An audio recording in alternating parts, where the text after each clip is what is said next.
ভালোবাসার মানুষ তোমাকে সত্যি ভীষণ ভালোবাসেন, ভীষণ। আর তোমার ভালোবাসার মানুষ না খুব টেনশন নিচ্ছে সম্পর্কটা নিয়ে কি হবে। এই সম্পর্কটার মধ্যে খুব দুবিধায় আছেন উনি। 3 of Wands, মানে উনি না থেমে যাচ্ছেন, বারবার থেমে যাওয়ার একটা জায়গা দেখতে পাচ্ছি। উনি যতই ভাবছেন সম্পর্কটা নিয়ে এগোবেন, সম্পর্কটা মানে একটা স্থির চিত্ত রেখে সম্পর্কটার মধ্যে উনি একদম ইনভলভমেন্টে চলে যাবেন, ততই কিন্তু উনি দেখছেন সম্পর্কটার মধ্যে এমন একটা পজ নেচার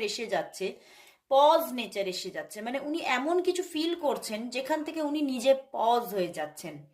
এবং সেই জায়গা থেকেই উনি কিন্তু কিছুটা দূরত্ব নিজেই মেনটেন করে ফেলছেন। হয়তো তোমার সঙ্গে আজকে কল মেসেজ কিছুই দেয়নি এবং কথাবার্তা কিছুই বলেনি, কিন্তু তবুও দেখো অন্তরের ভিতরে দেখো লাভার্স কার্ড, মানে ভীষণ একটা